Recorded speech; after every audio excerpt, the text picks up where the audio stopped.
Welcome to the Golden State Media Concepts College Football Podcast, your ticket to all things college football. Are you looking to get your college football fix? Looking to get the latest news on your favorite school's team? Join us as we talk college football, from the national championship to college rivalries to bowl games to the Heisman Trophy to which conference is the best. We've got you covered for the Big Ten, SEC, Big 12, Pac-12, ACC, and everything in between.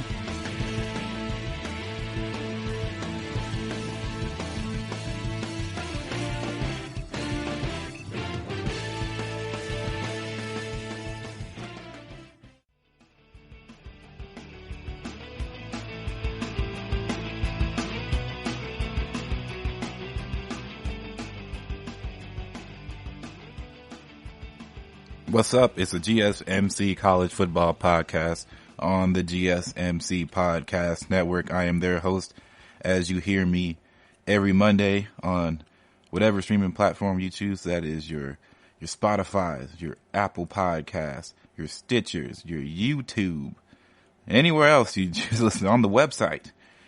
We can be heard on all the platforms. Anyway, Mondays, college football. That's when you're listening to me, or maybe you're going back listening to some other folks. We have some interesting people on this feed, giving all different types of thoughts, opinions, discourse, conversations. All right, enough with the spiel. It's the GSMC College Football Podcast, and you know, the college football news is a bit dry. The well has been a little dry for the last few months, but it's definitely getting drier as we go on throughout the quarantine. As just not enough juicy news out there. There's not enough breaking news. Everything is just patiently waiting and biding time to see when this thing will actually wrap up, if college football will actually happen. Some people think so, some people don't. I don't know what to believe. I just believe that we should try to do our best to hold on to our sanity here, do what's right, listen to your local officials, and stay inside. Stop going outside. Stop having parties. You know, Dak Prescott, stop having parties.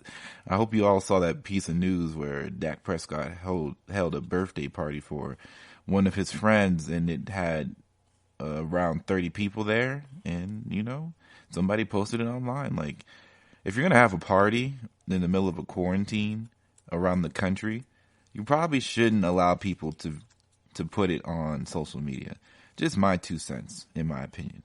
But young people do young people things, and everybody's susceptible of doing some sort of young person type thing at some point in their young life. All right, so got a lot of things to talk about today. Going to talk about some athletic directors, the expanded playoffs, potentially, maybe a conversation later on. Going to talk about some NFL draft participants, some guys who are in the NFL draft that are going to be participating in the live stream via FaceTime or Zoom, whatever video conferencing software they're going to use. We're going to talk about why would they recruit me. So it's kind of like I'm going through different schools, different areas of the country, and why they would be able to recruit me to join their team. And have a confessions again. One of my favorite segments. I don't know if you guys like it or not. I like doing it. Confessions. We're going to talk about the ESPN Money Team fiasco that I saw the other day, and why it kind of rubbed me the wrong way on some of the teams that got placed where they were, and why it just doesn't make any sense. But first, I wanted to talk about Notre Dame. So, Notre Dame, very, very famous college, very, very famous football school, and their pedigree is known throughout all the land. If you know college football, Notre Dame is might be the most popular college football school just nationally, just because they are very global, and that just tends to be how it works out sometimes. people who, you have a very large following, a very large Catholic following. Catholicism is all over the globe, so a lot of people like Notre Dame.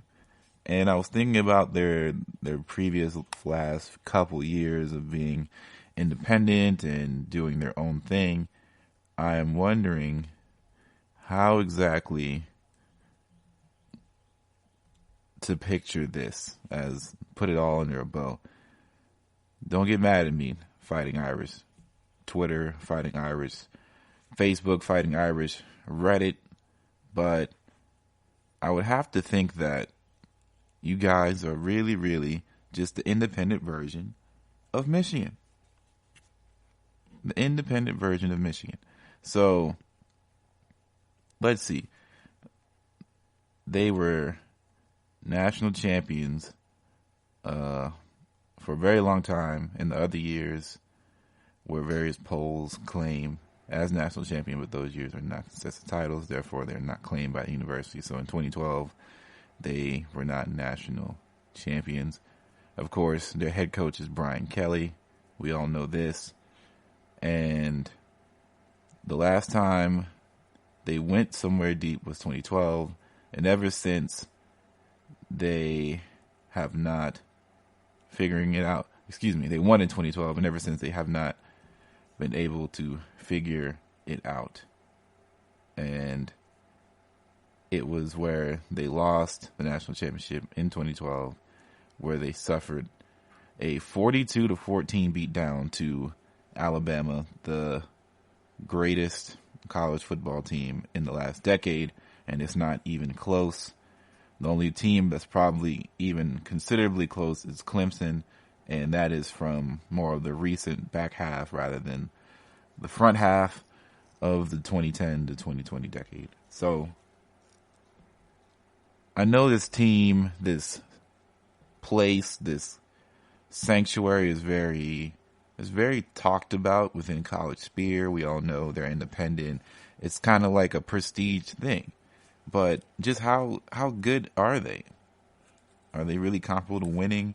What would happen if you threw Notre Dame in the ACC, right? So they'd have to face Clemson. They'd have to face Florida State. They'd have to face Miami. Would they still be even as good as they are now? What would happen, right? I mean, they play a lot of people in the Big Ten, the Big 12. They play a lot of those guys. They don't really pay. I would never put them in the SEC, right? That's not something that I want to see, because the SEC is already a beatdown, and Notre Dame, as though they do get good recruits, but they're never in the top five, really, they haven't been top five in recruiting in a long time. And putting them in the conference like Michigan has, like Ohio State, I would imagine if you switched Michigan and Notre Dame, I would imagine that you would see similar things. And maybe Michigan would have an uptick in recruiting, and maybe they get to see a little bit more of playoff potential because they aren't getting thrashed around by Ohio State every year. And I would imagine that Notre Dame would find it very difficult to stay afloat in a conference that features so many juggernauts and really, really good competition year in and year out. So putting somebody in the ACC, putting somebody in the Big 12 and the Big 10, it's going to get taxing on you. Your recruiting is not going to be the same, not even close. You're going to always have to face the fact that they're just more athletic, there's better athletes out there going to better places, and the security blanket of being independent is not there anymore. So I would really like to see Notre Dame find themselves in a conference and see how well they compete. It's kind of like the whole Texas A&M thing. We didn't know how well Texas A&M was going to handle themselves in the SEC. And I'd have to say that over the years, it's definitely worn off a bit. But in the beginning, they looked pretty good. And now they're just like every other SEC team that's not elite, but they're pretty good. They can get some wins. They have some pretty decent recruiting, and they have a really solid fan base, and they understand the depths of recruiting in the SEC. They know how big football is in the South, and they're trying to make that work the best way possible. And maybe some people say they're biding their time because Alabama can't reign forever. LSU can't reign forever. These things are cycles. Things happen. As you can see, Florida was very, very prominent for a long time in the early 2000s, and now they have regressed in a sense of their pedigree, and they're not as victorious. They don't win as much. As you can see, Georgia has been up and down, and there have been more ups and downs in recent time, but they haven't been able to get to the promised land again since they lost to Alabama. And you can see Ole Miss has had their days. You can see Auburn has had their days of success. Everybody has their time. I want to see what happens if Notre Dame can get in and bide some time. All right, that was just a little beginning. We're going to take a break. We're going to talk about some expanded playoff talk. Are you looking for the very best NFL and college football podcast? Then check out the GSMC Football Podcast. Get the latest football news both on and off the field. From the NFL Draft to trades to the rumor mill to the NFL Combines. They got you covered. That's GSMCpodcast.com/football-podcast. Get updates on college rivalries, game day insights, and much, much more. It's football talk the way you want it. This show eats, sleeps, and breathes football. Don't forget to like them on Facebook and follow them on Twitter. Visit GSMCpodcast.com for more info.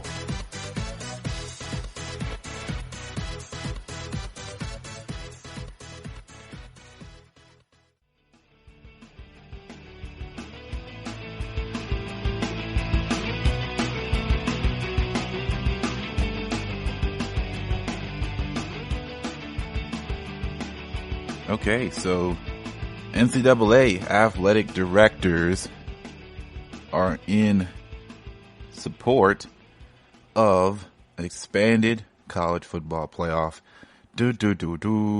Yes, the conversation has come back up yet again. Here we go. 88% of FBS athletic directors support an expanded college football playoff, according to a survey taken by Stadium's Brett McMurphy. The current playoff contract runs through 2025, and the nation's ADs can then revise the playoff format, expanding it to 8 or possibly 16 teams. An 8-team playoff is supported by 72% of the athletic directors per McMurphy, and 66 of the ADs surveyed wish to include the highest ranked non-Power 5 team in a new playoff format. More and more fans are only concerned with the playoffs, an anonymous AD told McMurphy. That's sad but true. We should expand the playoffs when possible, even if that impacts the bowl system. We have to figure out a way. Athletic directors were also surveyed on the potential location of expanded bowl games. 53% of athletic directors would like to see a quarterfinal games played on the campus of the higher seed. That number jumped slightly to 55% for Power 5 athletic directors. 2014 marked the first season of the college football playoff. There have been 11 participants and 4 different champions, with Alabama and Clemson standing as the lone schools with multiple titles in the college football playoff era. LSU won it first last year in January. This is ludicrous. This is just money. This is money talking. This is not about competition. This is not about the integrity of the game. This is ludicrous. This is ludicrous. A 4-team playoff already is just bearable enough. The first round is laughable. First round isn't fun. The first round stinks. The 2 teams get beat down senseless.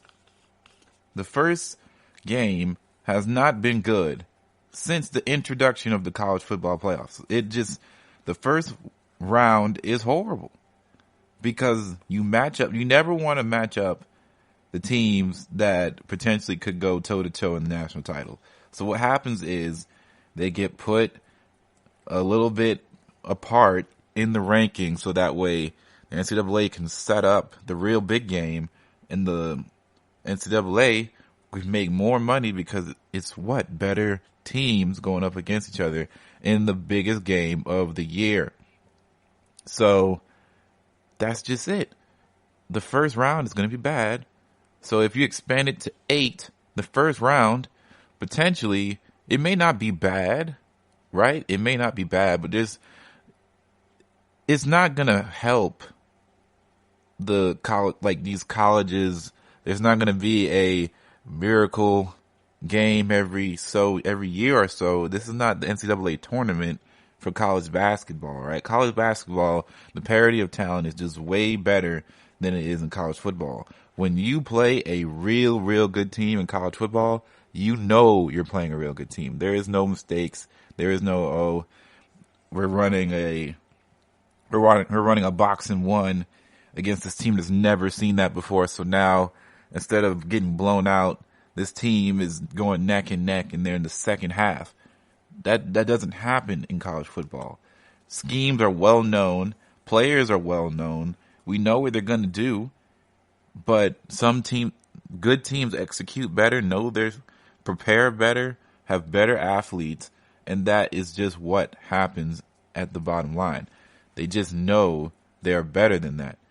So it's just really a money grab, and it's a money grab, and it's going to keep fans quiet because, we made it to the college football playoff, or it gives teams more incentive to keep pushing on because somebody in the top 10 can make it to the playoff, and then all of a sudden, we can make some noise, and then when they lose in the first round or lose in the second round, if they even expand it to 16, it's just going to be a waste of time. It's like a consolation prize for being top 10. Like, you didn't make it to the playoffs. You didn't get to feast on real competition. I'm sorry. We don't even like when nobody likes the 4th seed because we know what's coming. 4th seed is never the one. 4th seed is never the guy that we say, you know what, they deserve to be in the 4th seed. There's always somebody that's supposed to be in the 4th seed more than them. There's always somebody saying, oh man, the 4th seed shouldn't be in there. There should be somebody at the 6th seed or at the 6th spot. 6th ranking is much better than the 4th seed. And we don't really know. We'll never know because there's 4 seeds. They rank them where they need to be. And that's just it. And that's just how it should be. Everybody should not get a chance in college football. Not everybody should get a chance. This is like the whole expanded NFL playoff, adding one more team. It's not going to change that much. It's just more money. And I even understand that more than I understand this notion of the college football coming in. The players don't even get any money out of this. Oh, they never get money, but even they don't get much out of that. I'd rather see them go to a bowl game where they get to travel, they get to do this, that, and the third, and really enjoy their young life somewhere else, have fun, maybe go to Hawaii or something, but instead they're going to play a bowl game, they're going to play a playoff game that in all, probably is not going to be the bigger highlight of their career. And then when they lose, that is it. Another year of disappointment instead of, ending the year off saying we had a quality year, we made it to a bowl game, we can build off of that. Now it's we made it to the playoffs and we're going to lose in disappointing fashion because we are outclassed because we are the 12th ranked team going up against the 6th ranked team, and it's very apparent that it's not close. And that's me just being light about it. So I'm not a fan of this notion, but I understand where it's coming from. NCAA loves its money. NCAA loves to make money. Money makes the world go round, clearly, because the NCAA is slowly losing money just like every other major corporation across the country due to coronavirus. it's not a mistake that people are starting to think about. Oh man, we gotta figure this out. We gotta know how much money we can make. We gotta milk this out. Thankfully, this is not gonna change per se until 2025. So I really do think they're gonna expand it, but I do think that we are living in the moment right now. And I think as time goes on, as the coronavirus does eventually pass, and we don't have to worry about the NCAA's pockets being hurt so badly to the point to where they're thinking about all different types of ideas going up against the wall and such. So I think this will pass, just like everything else. This will pass. People will rethink about this because we'll have much bigger sample size. We'll have at least 9 years worth of a sample size of seeing where we are with the college football playoff, and if it needs to be expanded due to teams becoming better all around or the competition being better all around, then I'm all for it. But as of right now, competition, recruiting, all this, that, and the third have not been up to par to even think about this right now. It's just not there. It's not there. Hasn't been there. Teams that are good will fight their way and get to the 4 seeds, the top 4. That's just how it's going to be. That's how it looks to be. Teams that aren't that good, we know. The voters know. The committee knows which teams are pretenders and which teams are actual contenders. And that's it. That's how I feel about it. That's how I think most logical people see this. And I'm not a fan of the idea of just because they need a check, another money maker in the NCAA. They have enough. And that's my take on that. So we're going to take another break here, and we're going to get into that ESPN Money Dream Team idea thing that really kind of rubbed me the wrong way. That's coming up. Tired of searching the vast jungle of podcasts? Now listen close and hear this out. There's a podcast network that covers just about everything that you've been searching. Hey! The Golden State Media Concepts Podcast Network is here. Nothing less than a podcast bliss with endless hours of podcast coverage. From news, sports, music, fashion, cooking, entertainment, fantasy, football, and so much more. So stop lurking around and go straight out to the Golden State Media Concepts Podcast Network. Guaranteed to fill that podcast itch. Whatever it may be. Visit us at www.gsmcpodcast.com. Follow us on Facebook and Twitter, and download us on iTunes, SoundCloud, and Google Play.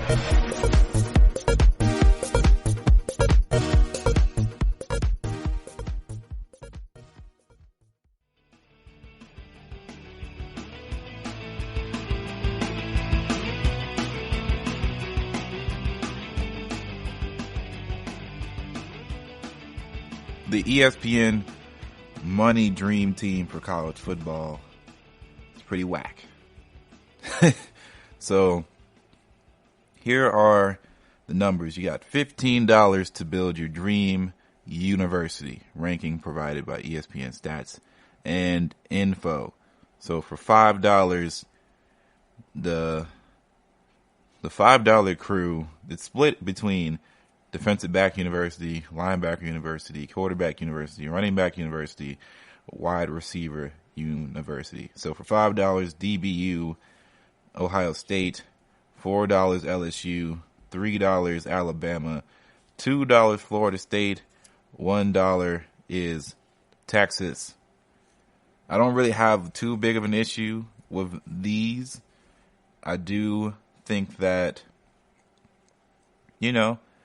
Alabama or Ohio State and LSU could flip-flop, but to be honest, Ohio State has churned out a lot of quality defensive backs in the last couple years, so I'm okay with them being at the top, especially when you look at the numbers of who came out recently and really just have been amazing. Not to mention Jeffrey Okudah is coming out, and he is probably going to be the highest picked defensive back in this upcoming draft class. The linebacker one is where things start to get hot because linebacker U, $5 Georgia, $4 Alabama, $3 Ohio State, $2 South Carolina, and $1 Penn State. I'm sorry, not South Carolina. Spoke that wrong. It is USC. This does not make a lot of sense for upcoming reasons. I believe LSU belongs on this list somewhere, and I guarantee you they at least belong in the 2 or 1 spot. $1 or $2. And some people could say, oh, I'm being nitpicky here, but I don't understand how this to be the case when there have been so many good linebackers to come out of LSU that are really, really, really quality. So, rookie Devin White, LSU. Let's look at who the Falcons have at their middle linebacker position. One of the better linebackers in the National Football League coming out from LSU. And these are just only in the last 5 years. And then you have Mingo. His career has been pretty decent. There's been quality linebackers in LSU, and I just think that they have some good guys out there. And I think that you could take where LSU is in the wide receiver spot and put them in the linebacker and replace them with somebody else. That's coming up. So quarterback, USC, Oklahoma, Oregon, Texas, and Florida State. Texas? Oregon? I mean, Herbert's cool, but we just saw one of your alumni get replaced mid-year, and Tennessee had their highest chance of going to the Super Bowl in a very long time. I don't know. That's kind of iffy. Oklahoma, okay, that's fair enough. Lane Kiffin. I'm sorry, not Lane Kiffin, but wow, his name escapes me now, but it will come to me at a later time.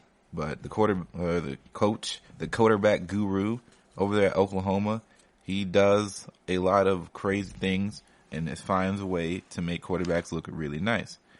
But as you can see, that is not the case for Texas. I don't know when the last time a good Texas quarterback has been around. I don't know. Running back this is interesting. Alabama, Wisconsin, LSU, Oklahoma, the Miami Hurricanes, and that is it. There is no Georgia on this list, and Georgia has had amazing running backs over the years. So Todd Gurley, they've had, of course, Nick Chubb. They have had Nick Chubb's running mate. They've had DeAndre Swift coming into the draft, and I'm really not sure how this ended up just missing. I would honestly put Georgia before LSU, to be honest. This is a weird list. I guess they just had to start including people around. Wide receivers, USC, Ohio State, Florida State, Oklahoma State, and LSU. LSU wide receivers they only have 2 good ones in the past 7 years, so I would take them off this list personally. Well, granted, I say that who've made it to the NFL. They have some quality wide receivers right now, but it's been a long time, and we don't know how they will pan out. So I guess $1 for LSU is not bad, but I don't think it's that good either. Alabama definitely deserves to be on this list. You have Julio Jones. You have guys like Jerry Jeudy. Everybody who played last year is a first rounder, essentially, or going to be. Then you have who just signed to the Cowboys for max dollars. He was an Alabama prospect. You have who also the Falcons have as well, out there at wide receiver for the Alabama prospect or Alabama player at the time, and it just doesn't make a lot of sense. Anyway, I guess I'm going to have to pick my team now. So I think that defensive back is a pretty big decision. I'm going to go with Alabama to save some money. I think Alabama is a pretty good choice here. You don't need the best cornerbacks to succeed, but you definitely need quality ones. Alabama has some quality defensive backs, has some really good safeties. Remember Clinton Dix all those years ago. I'll take that into consideration. Linebacker University, I am taking Alabama again for $4. It's $7 now. So I have a total of $8 left to spend on 3 different places. Quarterback, I am going to spend some money on Florida State for $1 because I will take Jameis. It's also a shame how Clemson is not on this list, but I will take Jameis. I'm going to take, so now I have $7 to work with 2 places. So I'm going to take Jameis for $1 because that's all I have. I'm going to take, I'm going to do 3 Alabamas here. I'm going to go $5 on Alabama running backs. They just know what they're going to do. I know what they're going to do. So I'm going to assume that I get their offensive line too. So I'm going to take Alabama for $5. That leaves me with not a lot of money to work with. I have $3 left here. Or excuse me, I have $2 left. So I guess I'll take LSU for $1. And I'll just have $1 to spare. So that's my team. What a bad list. ESPN, we have to do better here with some of these lists. Some of these lists have to have a little bit more nuance. Just a lot of the similar teams, not a lot of quality all around in the back end, and some of them are just really, really misplaced in my opinion. That Georgia no running back slot is honestly ridiculous. I just don't understand how you missed that one. That just doesn't make any sense to me. But a lot of things don't make sense to me. At this moment in time, when I'm looking at lists and seeing how the internet is just in an all-time dry spell when it comes to content, to the point to where we're talking about Dennis Schroeder for basketball, saying that he was a bucket, and he was not really a bucket for the majority of his career, and he is just an all-right backup point guard who got paid a little bit too much money too early on, and now we know where his role is, but that does not mean he is a bucket. But this is not a basketball podcast. I'll save that for Bryce and the crew over there for the GSMC basketball podcast. But that's just my little tidbit. We're going to take another break here, and coming out, we're going to talk about some NFL draft participants in said draft via live stream. Are you looking for help for your fantasy football team? Check out the GSMC Fantasy Football Podcast. Get today's best advice on who to start, who to sit, even who you should draft. From sleeper picks to red hot lineups, they got it all covered for you. That's GSMCpodcast.com/fantasy-football-podcast. We'll cover traditional leagues, dynasty, PPR, even IDP leagues. When you need fantasy help, there's just one show to hit up. Don't forget to like them on Facebook and follow them on Twitter. Visit GSMCpodcast.com for more info.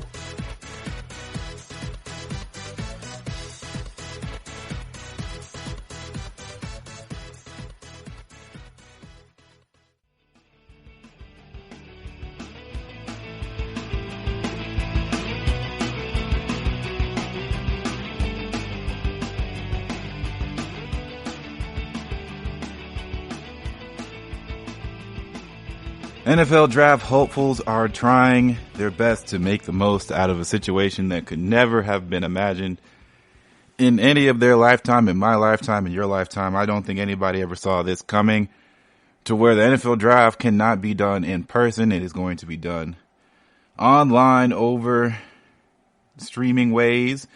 There will be no in-person draft. People will be choosing and in their war rooms or in their homes and way, way away from multiple people all around. So due to the pandemic, the league will hold its first virtual draft with all participants doing so remotely, including the eligible players to be selected by one of the league's 32 teams, draft.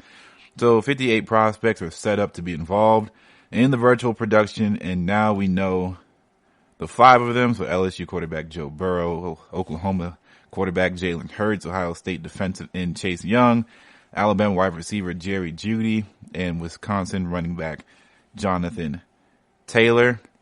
You can read the full list that's been out all around. Last Thursday, they had the Path to the Draft that revealed the whole list on NFL Network. Of course, the draft is from April 23rd to the 25th, so a few weeks away, some time away. But this is what we are working with now. And I gotta admit it. I have to admit this. If it was me, an NFL draft hopeee, a prospect, someone who is a shoo-in to get picked. My family knows I'm going to get picked. I know I'm going to get picked somewhere. I'm in the first 2 rounds of the draft, or so to speak, and I don't get to walk across the stage like every other draft before me. I'd be so sad. I would really be really, really sad. Not only that, I don't get to walk across the stage. I don't get to shake the commissioner's hand. I don't get to put on the hat. I don't get to get interviewed. But even if I was not able to go to the draft, I cannot have X amount of family members all come together at my house or my home or a mutual gathering place together to celebrate this lifetime achievement, this making it to the league celebration. I can't do that. We are trying to practice social distancing, and that just is not going to be one to do. I'm sure there'll be cool things. Like when I first talked about this, I was pretty down about it for obvious reasons, but I'm sure there's going to be a whole bunch of live streams with people coming together on lives or on this. Maybe they do Instagram Live, or they have a huge FaceTime call with all their family members and stuff like that, and really, really get down with the idea and be comfortable with the fact that, they won't be able to be together physically, but emotionally and spiritually, they'll be there. They'll be there in spirit. They'll be there in visual. I saw the other day, one of my friends, he had to go to a funeral, I believe, and it was done digitally. The main family, who obviously lived together, they ended up being in person, sitting distantly apart, and everybody else who could not physically attend due to coronavirus, they came in through Zoom calls. And just to mention, Zoom is making so much money. I'm recording this on Easter Sunday, and today my mom watched the Easter Sunday church service from her cousin that lives in Florida digitally on Zoom. A lot of old folks in there that didn't know how to mute their mics and how to function Zoom, but it got done, and people are adjusting. People are finding ways to at least make this bearable for their lives currently the best way they can, and that's just the fact of human nature. You always find a way to get things done no matter the circumstances, and that's what makes humanity great, and that's why it makes me feel like we're going to be better because of all of this social distancing and really figuring out when this will be over for us, or when this will subside. And I'm sure it'll be sooner rather than later if we all practice what it is to be preached. But anyway, I wonder how they're going to participate in the draft. Are they just going to be called in? Are they going to be like interview style? I think that's probably the safest play. They have them as interview style, like any other big time daytime show where it has talking heads and it has the 2 panels or up to 3 or 4 panels sometimes of guys talking on the screen. And I would assume that you'll see either Joe Burrow and other big name draft prospects talk about their experience and what they're doing now, how are they preparing for the league and after the draft. But other than that, I want to know if they're going to be doing anything really, really exciting. I really can't wait. I'm really excited to see the highlights. Like, everybody likes to watch the highlights, especially if this is like your first time draft. Highlights are really good because if you don't know anybody that your team is drafting, or you don't know the guy, you don't watch college football, the first thing you're going to see when somebody drafts, besides their name, is the highlights afterwards when somebody gets drafted at their spot. And that's going to make or break a lot of your first impressions on the guy your team had drafted. And I don't believe that format is going to change. That has been traditional draft broadcasting for many, many years. And I wouldn't see why the coronavirus would stop that production from happening at all. So I'm excited to see where that goes, what they choose to show, how they're going to present it. I really do hope that everybody has quality microphones, but to be honest, I'm not too sure if they're going to have draftees participate because we don't know how they're going to be calling in. And if the microphone quality is bad, it's just going to sound like a phone call the whole time. I'm not going to really be too excited about that, but anything to get the draft going, I suppose, is better that it's done this way and not completely postponed or anything like that, to where it could really, really hinder how the season were to go on afterwards. I'm all for it, I suppose. I wonder what the war rooms are going to look like. I remember the Saints announced that they were going to be doing it at a brewery owned by the Benson family, and it was going to be really, really limited people allowed, and everybody was going to be checked at the door, and it was going to be clean to the umpteenth degree, this, that, and the third. So a lot of teams are thinking about just doing everything remotely, digitally. Nobody meets up at all, and they'll have a digital war room, and I can only think of the havoc that will cause as somebody forgets to unmute their mic and they say something they weren't supposed to say, or somebody's connection drops and they don't hear who they're going to pick, and they don't agree with the guy who they were going to pick. And then we're going to start seeing articles on how this team ended up drafting a guy they didn't want, and then maybe teams start rapidly trading back, or whatever the case may be. It's going to be an interesting draft just to see what all happens. Maybe nothing crazy happens. Maybe everything goes chalk. Everything goes by the book. And maybe that's for the best. But at the same time, I'm interested to see some curveballs. Like, what if somehow, I don't know, somehow, some way, the Cincinnati Bengals think that, what if the NFL season does not happen, or it's not worth getting someone like Joe Burrow, right? Do we get to keep our first round pick next year? Or maybe we tank again, so to speak. We get off the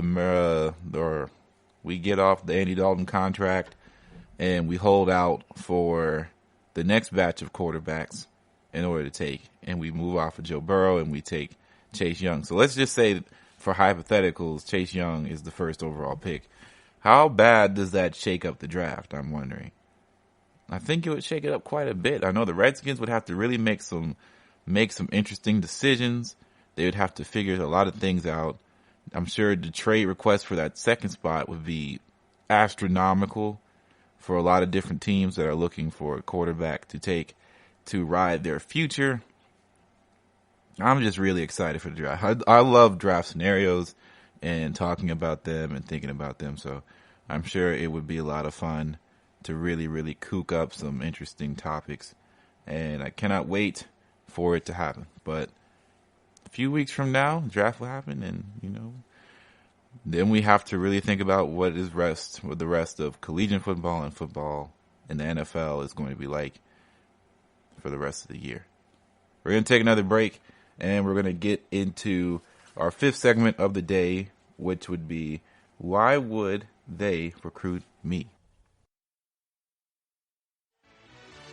Check out the show that's built on the MMA. From the UFC to extreme cage fighting, they got the fights covered. Check out the GSMC MMA podcast. Get the latest news on past or upcoming fights. Join us as we talk to and about some of the biggest names in the MMA, past, present, and future. When it's the fight game, there's just one show to check out. GSMCpodcast.com/MMA-podcast. Don't forget to like them on Facebook and follow them on Twitter. Visit GSMCpodcast.com for more info.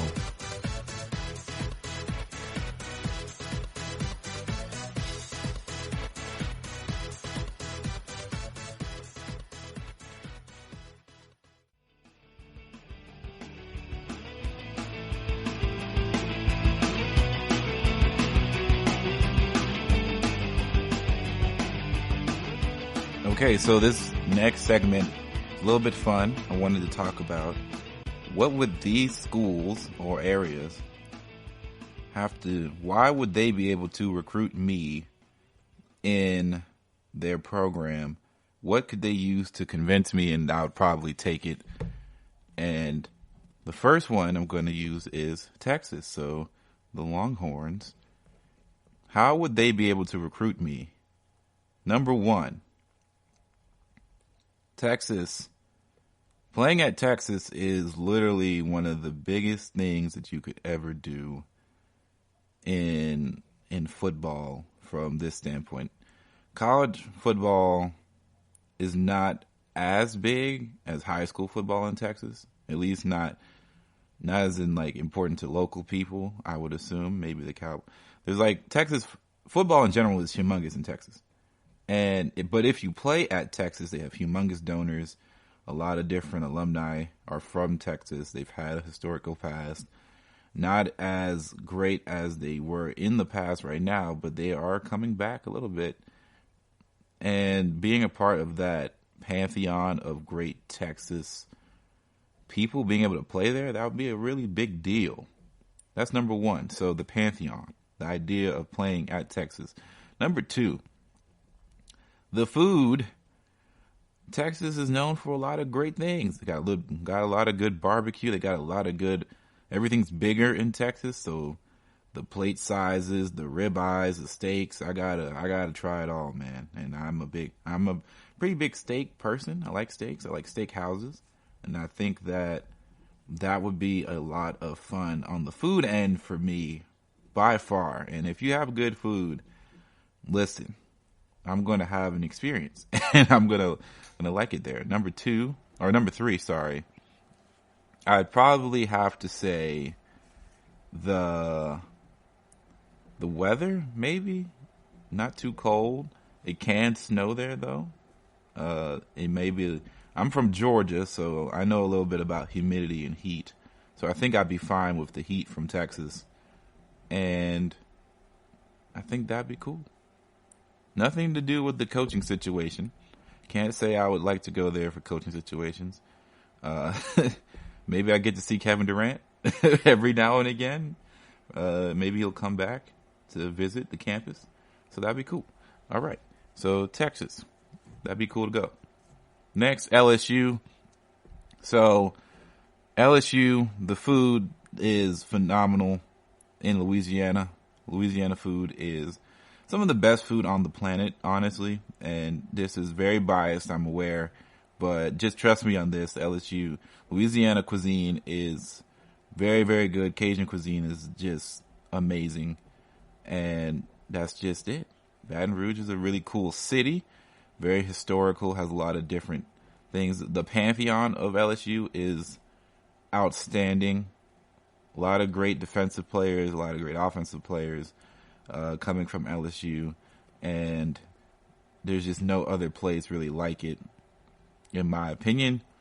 And, of course, their coaching tree is pretty interesting. I would have liked to play for Les Miles or play for Ed Orgeron. But since Ed Orgeron is the current head coach, I would probably have to play for him. And I think that Ed Orgeron is a player's coach. He is a interesting leader of men, very charismatic. And I would love to sit down and talk with him on a consistent basis as being one of his players. So that would be really, really awesome, and why I would go there. Tulane, I put on this list because could you imagine being a college student, a young person, going to school for at least 3 years for the NFL potential, and you get to go to Mardi Gras for 3 straight years? I would lose my mind. That would be, I wouldn't even know where to begin to fathom the idea of that. Mardi Gras as a young person in your early, like in your 18, 19, 20, 21-year-old person. Oh my God. That would be insanity. Insanity. Anyway, so New Orleans, historical city, great jazz. Love the music in New Orleans. I'm a big jazz fan. I love, and by jazz I mean the music, not the basketball team that stole the New Orleans Jazz name. But jazz is great. The music scene is great. Food is also phenomenal at Louisiana. And the people are very, very nice. Nice people in New Orleans. The Tulane, as a football prospect and basketball prospect, are kind of iffy, but they find ways. And they're not the worst team to be around. And I think they have a really good following, really good support around, and they can get you in the league. There have been some good players come out of Tulane to get into the NFL and have some stints. All right, next, Miami. So, party city. It would be kind of crazy. A lot of things go on in Miami from what I hear and from what I've seen, but I'm sure it's a wild ride. I remember watching the U documentary that came out a few years ago and all the things that were happening back then. I can't imagine what's going on now in Miami. I'm sure it's a college dream, like a fever dream there. But Miami is Miami, and I'm sure it's pretty good. Weather is good. I'd be afraid of legitimate hurricanes and weather problems, but I think I'll be okay. The beach is always there, so you can always go to the beach to have fun for free, and that's always a plus. I'm sure the seafood is going to be really good, and as you can see, food holds a lot of different things for me. Of course, the coaching pedigree is kind of lackluster or lacking thereof than I would like it to be, but the being a part of the U, the turnover chains and all that stuff, that'll be a lot of fun. Getting to play in the ACC, big time conference, and be able to make some noise with all those potentials of playing someone like Clemson, playing guys like in Georgia Tech, and playing Florida State. That's just got to be a lot of fun. Having a really good in-state rivalry has to be a lot of fun. So Miami would be cool. USC, California. I've always wanted to go to California for one, and I've never been. I would like to go one day to see what it's like. Of course, the California weather, the attitude, the lifestyle, the music, taco trucks, just a lot of different. It's really a big cultural melting pot in California. It's very area specific though, from what I've been told, but I'm sure you can travel around and go to different places and see what's out there. And I'd love to see what is out there in California. Good weather, good time, good vibes, all that. And to get to play at USC, another really, really infamous campus. A lot of great legends come from there. And it would be great to take a break from the Southeastern lifestyle, in my opinion. So those are my picks. So Texas, LSU, Tulane, Miami, USC. If they were to recruit me, they would probably get me. Out of the 5, who would probably get me the most? Probably it would be LSU or USC. And LSU just because when I was younger, I was always infatuated with LSU, and I like their colors, I like their history and all that. And USC just because it'd be really, really interesting to see the contrast of living a Southeastern lifestyle and going to the Southwest and seeing how it is to live in California, because people always tell me that I look like a guy, or I sound like a guy who would be really down with the Californian lifestyle. So it'd be cool to see how that would actually pan out for me. But other than that, those are my picks, and that's what I think. All right, so going in, we're about to prepare for the last segment of the day, which will be a concession confessions, and that is going to be about wing culture.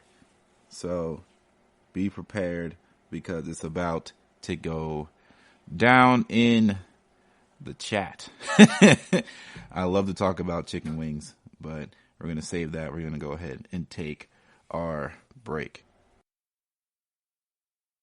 This is your ultimate stop for everything sports. The Golden State Media Concepts Sports Podcast. Should I say more? From the NFL, MLB, the NBA to MMA, it's all in here. The Golden State Media Concepts Sports Podcast. Listen now.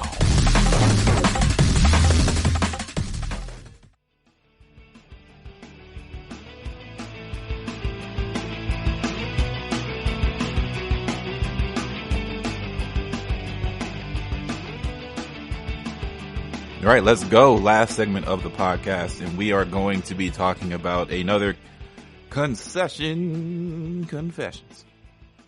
All right, so concession confession number 3 or 4. I think it's 3. It's third time going.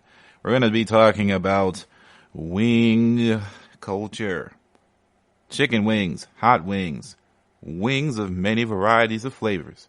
We're going to be talking about wings and why they are one. We got 2 things here. Wings are not stadium food, and I'm putting my fist down. I'm putting my fist down on this. Wings are not stadium food. Don't be fooled.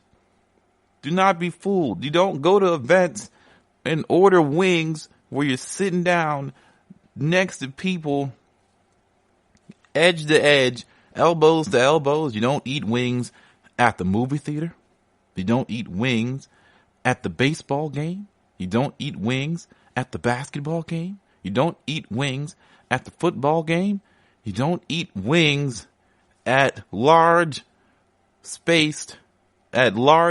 capacity areas where you're elbow to elbow. There's not a lot of elbow grease. You need the elbows for the dipping.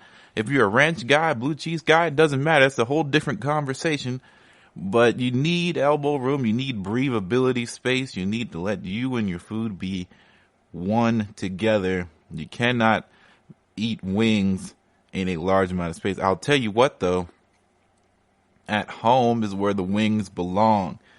Wings are top tier home celebration, home meals for your family, home meals for game days, Saturday or Sunday, home meals for All-Star weekends, Pro Bowls, All-Star weekends for MLB. It is the best all-around choice because it's just chicken. But it's a different type of chicken. It's made with love and support, and I will forever support this idea that wings belong on every table at every party, and I am not backing down from this statement. Anyway, why am I bringing this up on Concession Confessions? Because I believe that we need to bring this to bed. We need to put this to rest. Breaded wings, although have a place in the food pyramid, pantheon, discussion board, subreddit, wherever you want to place it, wings have a place to be breaded, but it does not have a place on my plate. Breaded wings are a waste because they do not respect the sauce, nor the meat, or the seasoning nearly as much as traditional smoked or traditional wings. I can deal with smoked wings. They have a lot of flavor, a lot of smokiness to them. Not as much crunch, but it's still good. Traditional skin-only wings are far more superior because they hold the flavor They have the perfect consistency if made correctly. Crunch, readiness to serve, can be sauced up or can be served without sauce. And that's the thing. It can do both. It can do both. It can do both.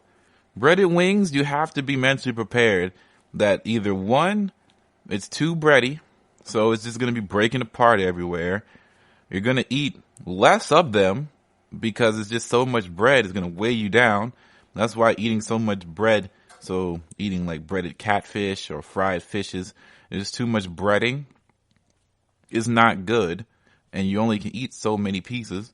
And I'm not coming for catfish or fried catfish. I love fried catfish, but fried wings are different because they come in so many different shapes and sizes. But breaded wings, especially if they're not like breaded boneless, is different.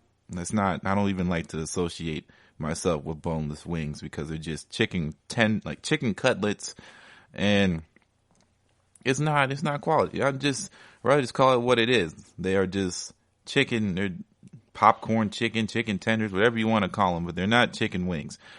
Wings are an essential family-oriented football meal.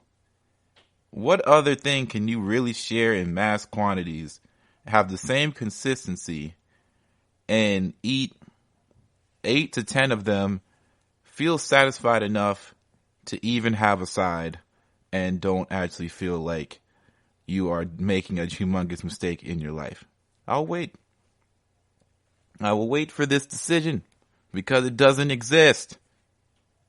It does not exist on this spectrum, this frame, this society. It does not exist. Wings are the almighty food choice for family sports sharing. You have so many options.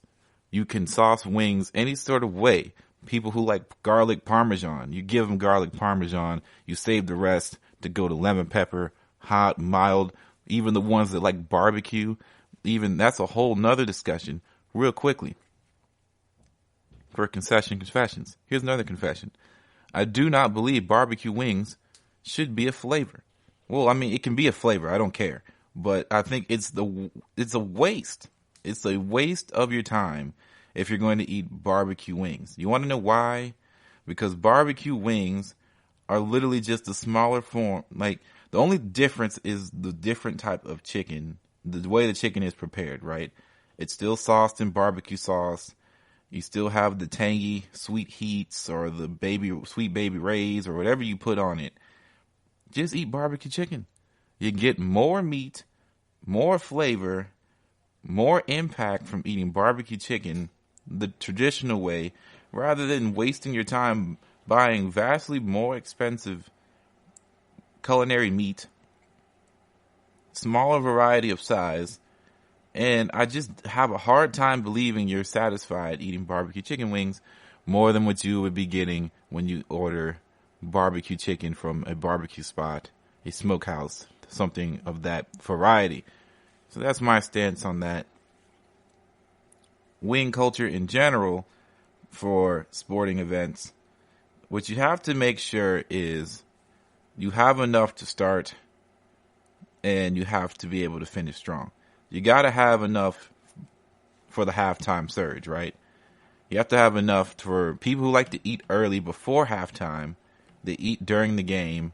You have to have enough for those guys. And then you have to be still constantly making more wings because at the end of the day, people like to eat at halftime. People like to eat at the third quarter. It's not just, oh, everybody eats right now and then that's it. That's just not how it works. It never really has ever worked that way. You have to know. Number 2, your side is not nearly as important here, but a lot of people like wings and fries. Some people like wings and fried rice. Some people like shrimp fried rice, egg fried rice. It's just a common thing. Your side is something that you have to be very mindful of because that's what fills you up the most. The side is the one. If you're eating a lot of fries or eating a lot of rice, you're eating a lot of carbs, and carbs fill you up pretty fast. Initially, carbs will make you feel full. You'll stop eating, and then in the next hour or so, you're going to be hungry because the sugar is metabolizing, and you're starting to really break down the food, and you're just like, oh, wow, the boom, boom, boom, boom, boom. The triggers are coming off into your head, and you're going to want more, and you're just going to keep eating more things. Cut down on the potatoes, cut down on the rice. Enjoy your wings like a good wing connoisseur you are. Top 5 wing flavors off the top of my head. Lemon pepper, hot. You have to get in there with some good garlic parmesan. It's pretty nice. Honey. Honey lemon pepper is pretty good. And then I would have to end it all with teriyaki, just for a little bit more flavor. All right, that's it. That's the Concession Confessions. A little bit about wing conversation. We're going to end it here. Thank you all for listening to the GSMC College Football Podcast on the GSMC Podcast Network. I'd like to encourage you all to rate and review us on whatever podcast platform you choose to listen to this lovely podcast. And don't forget to check out all our other great podcast content on the GSMC Network. Please don't forget to follow our social media as we try to stay active. That's our Facebook, Instagram, and our Twitter. Thank you all for listening. Stay safe, practice social distancing, and we'll get through this one day at a time. Thanks for listening. See you all next week. You've been listening to the Golden State Media Concepts College Football Podcast, part of the GSMC Podcast Network. You can find this show and others like it at www.gsmcpodcast.com. Download our podcasts on iTunes, Stitcher, SoundCloud, Google Play, or anywhere you find podcasts. Just type in GSMC to find all of our shows from the GSMC Podcast Network. From football to basketball, baseball to MMA, and even soccer. You can also follow us on Twitter and Facebook. Thank you, and we hope you have enjoyed today's episode of the Golden State Media Concepts College Football Podcast.